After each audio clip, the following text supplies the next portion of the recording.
Hola, ¿cómo están todos? Bueno, bienvenidos a una nueva clase de políticas públicas.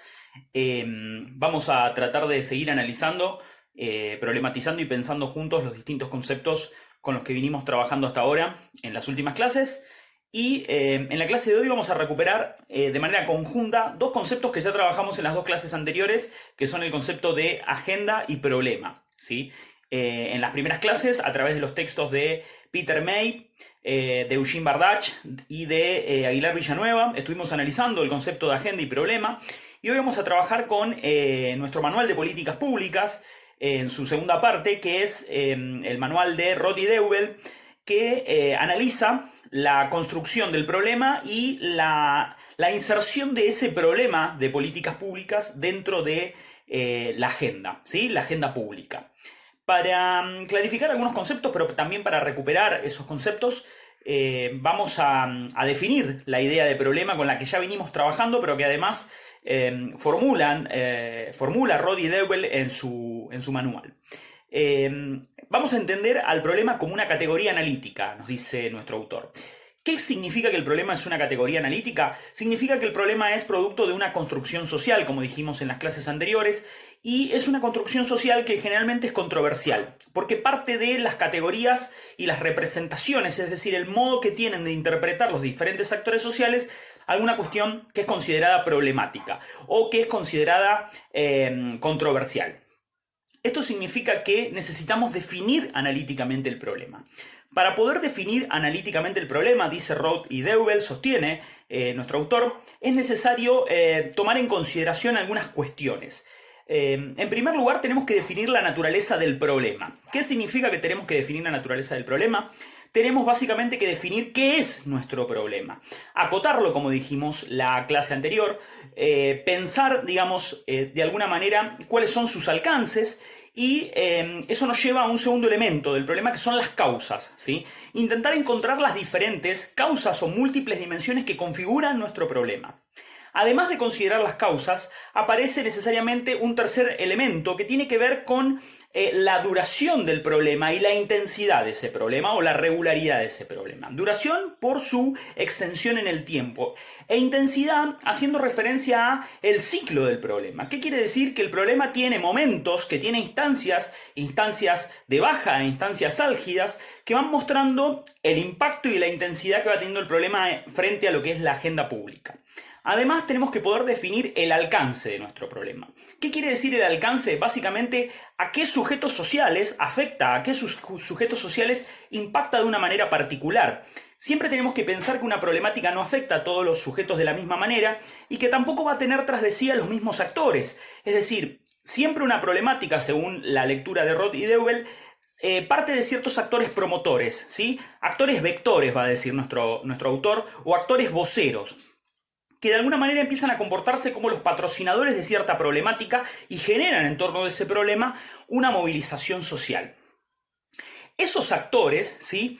No carecen de intenciones y no carecen de intereses. ¿Qué significa esto, que no carecen de intenciones e intereses? Que siempre los actores promotores, ¿sí? O los actores vectores o los actores que actúan sobre la política pública tienen una intencionalidad. Después lo vamos a ver, nos vamos a preguntar por qué determinados actores intervienen en la construcción y en la configuración de una política pública determinada. Pero antes de llegar a eso, vamos a analizar de qué manera, ¿sí? Un problema escala de modo tal de insertarse en la agenda pública o aparecer como un tema relevante para la agenda pública del Estado. Según Roth y Deubel, existen tres fases o tres momentos en la configuración de un problema. Esas tres fases o tres momentos están dados claramente por tres situaciones puntuales. Un problema, ¿sí? Se constituye, en primer lugar, si impacta en la subjetividad de cierto grupo de individuos.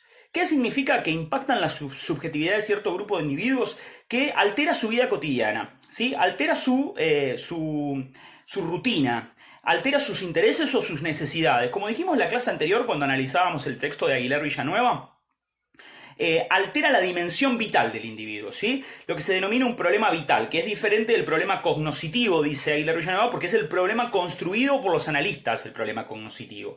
Mientras que el problema vital es aquel que atraviesa, ¿sí?, la subjetividad de cierto grupo de individuos. Al impactar la subjetividad de ese grupo de individuos, que puede ser más o menos grande, nos vamos a la segunda instancia de la construcción de un problema. ¿Cuál es esa segunda instancia de la construcción de un problema? La necesaria traducción política y social de ese problema. ¿Qué significa esto? Que es necesario que cierto grupo de actores, ¿sí?, actores políticos o actores sociales, hagan la traducción de la vida privada, de la vida subjetiva de los individuos, a la vida pública. ¿Mediante qué? Mediante diversas estrategias que vuelven visible el problema, ¿sí? Estas estrategias pueden ser políticas, a través de la activación de ciertos grupos políticos que mediante sus organizaciones se movilizan para hacer esa traducción, pero también mediante la actuación de ciertos voceros del problema, que pueden ser intelectuales, especialistas en medios de comunicación, los propios comunicadores, especialistas en la problemática dada, que hacen una traducción de la problemática, que le otorgan un lenguaje sencillo de manera tal de que ese problema llegue a la mayor cantidad de personas posibles. Y, además de llegar, les resulte significativo, ¿sí? Les resulte como una cuestión que necesariamente debe ser parte o debe formar parte de la agenda pública. Y eso nos lleva al tercer momento de la configuración del problema. El tercer momento, dice Roth y Döbel, de la construcción de un problema es el momento de la legitimación del problema y de la institucionalidad. ¿Qué quiere decir la legitimación en la institucionalidad? El momento a partir del cual los argumentos que han esgrimido los promotores del problema se han vuelto tan relevantes, ¿sí?, que el problema ha sido insertado dentro de la agenda pública y de las estructuras institucionales del Estado. Esto significa que se ha convertido en relevante para los decisores y que los decisores han decidido prestarle atención. Estas tres etapas son claves para la construcción y la configuración de nuestro problema, ¿sí? Y son claves porque, como vimos recién, hay un momento en el cual ciertos actores que funcionan como voceros, como promotores, como traductores, como vectores, hacen el paso de la dimensión privada a la dimensión pública. La pregunta es, ¿qué intereses o qué intenciones tienen estos voceros o estos promotores de política que buscan, digamos, movilizar intereses detrás de los problemas? Dentro del texto de Roth y Döbel encontramos una cita, ¿sí?, relacionada a Cobb y a Elder, que sostienen Cobb y Elder que hay al menos 4 razones a partir de las cuales los promotores intentan insertar un problema en la agenda pública, una cuestión en la agenda pública. En primer lugar, dicen Cobb y Elder, existen razones de reajuste. ¿Qué son las razones de reajuste? Cuando de alguna manera se intenta corregir por parte de los promotores de política algún aspecto desventajoso de una política pública existente. Es decir, se intenta realizar un reajuste a una política pública. Por ejemplo, yo realizo un cuestionamiento a las políticas de ingresos, pongo por ejemplo la asignación universal, y planteo que es acotada, que no abarca a todos los grupos sociales que tienen necesidades y que requieren de una cobertura de ingresos por parte del Estado. Entonces, primer objetivo que moviliza, o uno de los posibles objetivos que moviliza a los promotores a insertar un problema en la agenda pública, el objetivo de reajuste. Un segundo objetivo, dicen Cobb y Elder, es el objetivo de explotación. Explotación en el sentido de que se trata de tensar una cuestión, ¿sí?, un problema al máximo, de manera tal de obtener un beneficio para el grupo social promotor que patrocina la cuestión. Por ejemplo, vamos a poner un ejemplo de la política de alimentos. Algunos grupos, ¿sí?, relegados por la política alimentaria del gobierno, tensan la cuestión, ¿sí?, generan conflictividad social en torno de ella para ser visibilizados y comenzar a obtener beneficios, ¿sí?, en términos alimentarios para ese grupo social, ¿sí? Los recursos pueden ser la acción directa, pero también la presión sobre las oficinas gubernamentales. A esto se le llama explotación. Ese grupo determinado, ¿sí?, obtiene beneficios, ¿sí?, solo para su grupo a partir de la acción directa sobre algún aspecto de la acción gubernamental. El tercer elemento, ¿sí?, es el denominado reacción, ¿sí? La tercera razón, en realidad, es denominada reacción. ¿Qué significa esto? Que se produce ya un cuestionamiento a la política en sí. Al comienzo habíamos dicho que el reajuste buscaba cambiar algún aspecto de la política. Bueno, en el caso de la reacción, los promotores de política directamente cuestionan a la política. ¿sí? Y proponen una sustitución de esa política determinada. Un ejemplo claro de esto son las políticas orientadas al sector agropecuario. Por ejemplo, las políticas de retenciones. Cuando los sectores propios, específicos, que agrupan a las cámaras agropecuarias, cuestionan, ¿sí?, en sí la herramienta de las retenciones, sosteniendo que las mismas son meramente fiscalistas, que buscan recaudar y que buscan privar al sector agropecuario de los beneficios de su actividad laboral y empresarial. ¿Sí? Aquí ya hay un cuestionamiento a la política. Y por último, el cuarto elemento, la cuarta motivación que moviliza a los promotores a tomar partido y a intentar insertar un problema en la agenda pública es el interés de mejora. ¿Qué significa el interés de mejora?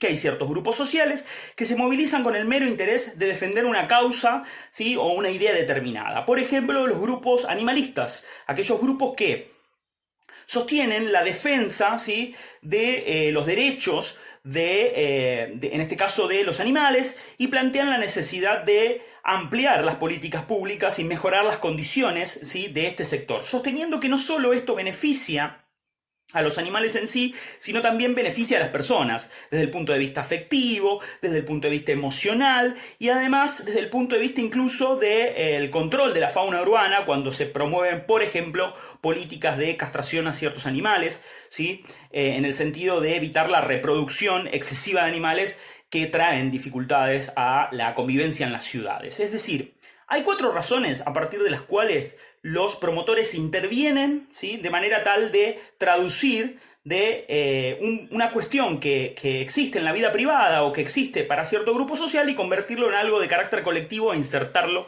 en la agenda pública. ¿Qué se requiere, ¿sí?, sin embargo, para que efectivamente un problema sea insertado en la agenda pública? Según la lógica esta de Cobb y Elder que la encontramos en el texto de Roth y Dewey. Se requieren al menos 3 cuestiones. En primer lugar, se requieren necesariamente que el tema sea de competencia gubernamental. Es decir, no podemos plantear cuestiones que vayan más allá de la resolución gubernamental o de las atribuciones o las competencias legales, administrativas, financieras y de jurisdicción de los propios estados. Por ejemplo, hay cuestiones en el nivel municipal que no son atendibles por parte de los estados locales, ¿sí? La política educativa, por ejemplo. Los estados locales tienen una enorme restricción en lo que es la política educativa. Entonces, ¿podemos insertar un problema de política escolar o educativa en la agenda municipal? Difícilmente o muy limitadamente. Entonces, necesitamos sí o sí que sea competencia de la acción gubernamental. En segundo lugar, necesitamos, dicen Cobb y Elder, que sea lo suficientemente amplia la distancia entre el ser y el deber ser. Es decir, que existe una brecha muy grande entre el estado ideal y cómo deben ser las cosas.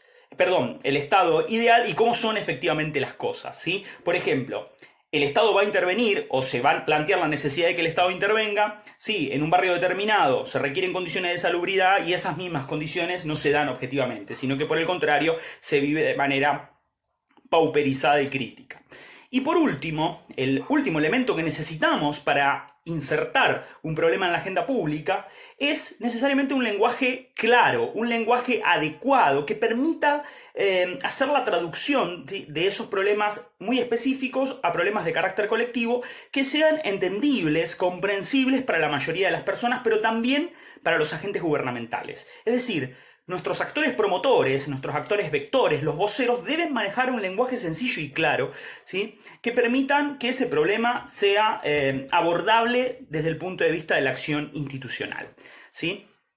Y esto nos lleva al último punto que plantea Roth y Dewey en este capítulo respecto de la agenda y los problemas. Roth y Dewey toman a 2 autores, ¿sí?, que son Chevalier y Garraud, que nos plantean los modelos de inserción de los problemas en la agenda pública. En el caso de Chevalier, Chevalier va a poner énfasis en los tipos de actores que actúan en la inserción de esos problemas. Por un lado, va a decir Chevalier, nos encontramos con los actores sociales, ¿sí? Cuando habla de actores sociales se refiere básicamente a las organizaciones sociales, los colectivos y los movimientos sociales que operan sobre ciertas territorialidades y los partidos políticos y los gremios, es decir, los actores corporativos. A estos actores sociales que se movilizan, que presionan, que despliegan lenguajes, distintas herramientas de acción directa para imponer un tema en la agenda pública, lo denomina él el modelo de la demanda, ¿sí? El modelo de la demanda. ¿Por qué el modelo de la demanda? Porque es una demanda social y política que busca imponer una problemática dada en la agenda pública. En contraposición a ello, va a decir Chevalier, nos encontramos con el modelo de la oferta administrativa.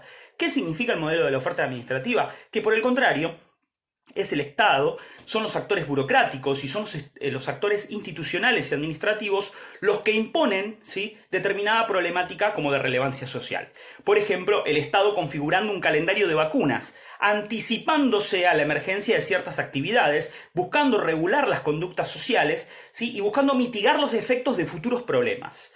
Por lo general, ¿sí?, nos encontramos con que el modelo de la demanda es el que se termina imponiendo, pero hay oportunidades en las cuales, a partir de la oferta administrativa, a partir de la acción de los actores del Estado, podemos anticiparnos a algunas problemáticas.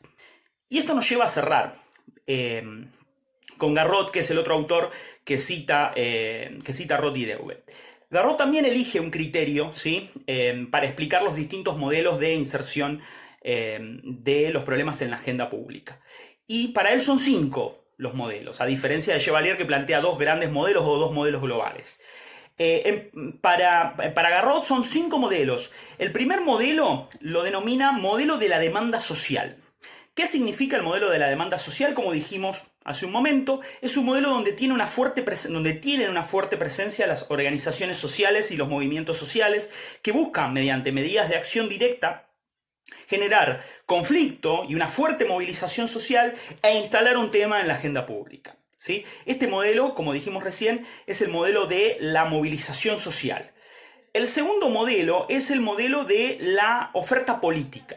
¿Qué significa modelo de la oferta política? Que a diferencia del anterior, en lugar de los movimientos sociales, son las organizaciones políticas y son los gremios los que buscan instalar mediante el debate y la controversia, en los medios de comunicación sobre todas las cosas, una problemática que esa organización política considera relevante, ¿sí?, e instalarla. Por ejemplo, podemos dar un ejemplo, las organizaciones libertarias intentando instalar el debate acerca de los impuestos y de la relevancia de los impuestos en la administración pública y en la sociedad en sí, ¿sí? Sobre todo el peso que tienen los impuestos para ciertas actividades económicas o productivas. O, por ejemplo, ciertos partidos políticos de izquierda intentando instalar el debate acerca de la necesidad de establecer sistemas impositivos más progresivos que le cobren más tributos y tasas a los sectores de altos ingresos, ¿sí? Este es el modelo de la oferta política. El tercer modelo es el modelo de la mediatización, va a decir Garrot. ¿Qué significa? Que aquí son los medios de comunicación los que buscan imponer mediante la presión, mediante el condicionamiento y mediante la intervención selectiva, la generación selectiva de ciertas noticias, un tema que consideren relevante. La inseguridad, ¿sí?, los problemas de violencia social, las cuestiones vinculadas a los escándalos políticos, la corrupción, muchas veces forman parte de la agenda medial y son los medios de comunicación los que buscan instalar y generar una presión respecto a estas cuestiones específicas.